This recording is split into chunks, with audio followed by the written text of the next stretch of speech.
Welcome back to Enter Scoop Phase. I am here with this very long Tamer's Evolution box. It's very long. I have to actually lift the tripod to show the whole thing. This is the new supply set that just released, so we're going to go over it quickly. First up is a very generous playmat.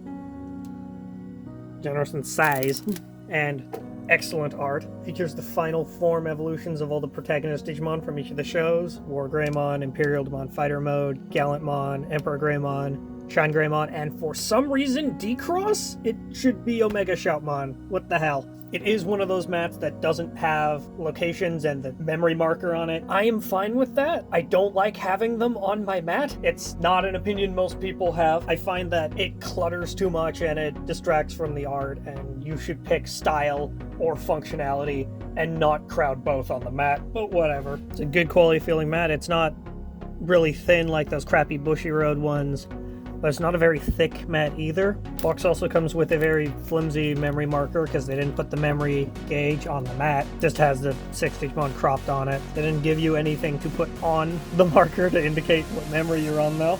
And everything else is inside this deck box. So it's a pretty nice deck box. It has the same feel and quality if you've bought a Bushiroad or a Broccoli deck box. Pretty much the same. I believe it's the same size too. Yep, so if you've bought any of the larger Bushiroad or Broccoli deck boxes, it's the exact same thing. 2 images, front and back. Front here, it's the same art as the main sleeves that they give you, which is nice, has all 6 of them on it. On the back, this is the art they used for the Digi-Egg sleeves that came with this. Oh, deck box also has a divider, which is nice. It actually wasn't included in the description for everything. Pretty nice. Actually do like. Oh, they do give you one! Oh, nice. Good. You actually have a frickin' memory marker. Sleeves, it says you get 50 of the main sleeve and 5 of the Digi-Egg sleeve, which is, honestly, I don't like that. It means you don't have any extras in case any of these get damaged, so preference is to over-sleeve them, because you don't have any spares. If one gets damaged, you're not using that. Kind of decent quality. Not a fan of when they put the foil on the inside. Usually better when it's more of an opaque. And then, so I had a pack of 8 promo cards. These are just alt arts of currently existing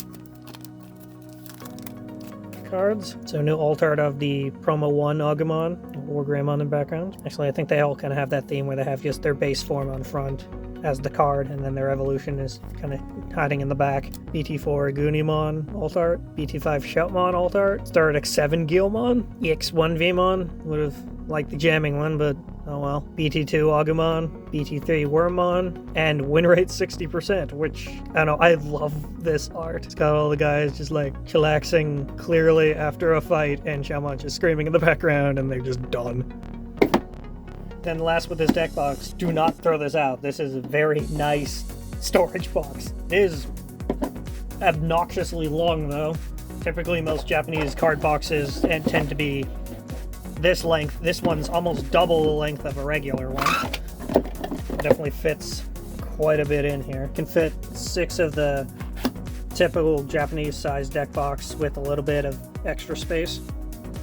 Now, is this supply set worth buying? Absolutely, if you're an American. Now, I don't have any experience with the previous ones as I wasn't really playing back then, but the price difference between US and Canada is really, really freaking bad. So this is where you buy it if you're from the US, from Premium Bandai USA site, which really needs to bring Canadian shipping back. So here it's $70 US. That's, yeah, pretty much fair. Mat's around $20. That deck box, yeah, about 10. Sleeves, sure, 10, whatever. Memory counter means nothing. Okay. So you're paying like 40 for the supplies, 30 for the cards, whatever. That's a fair price. Now, since P Bandai hasn't shipped to Canada in years, we have to go through individual sellers for this. So a suitable price for Canadians would be, you know, you take the MSRP of the US, and you just conversion. So just to make sure I had the math right and to be like generous with the conversion here, the dollar's been pretty much floating between like 1.25, 1.29 from the time since the pre-order was available to today when I'm making this, the highest difference it ever was 1.29. So we'll just be generous. We'll do 1.3 just to make it simple. We'll round it up. So $70 US, that would make that $91 Canadian. So yeah, so the box around 90 to 100 Canadian would be fair. We didn't get that. Let's look at 401 games, 140. Is this box really worth 140? No. Face to face, 150. Are you kidding me? Card 1000 Entrance Magica, 140. Geekitude, 130. Untouchables, 140. BD Cosmos, 140. CU Realm, 140. Some other ones, 140. Toy Trove, 165. And these aren't just like current because the thing's released now. These prices were what were floating when I had to go and buy this thing in the first place.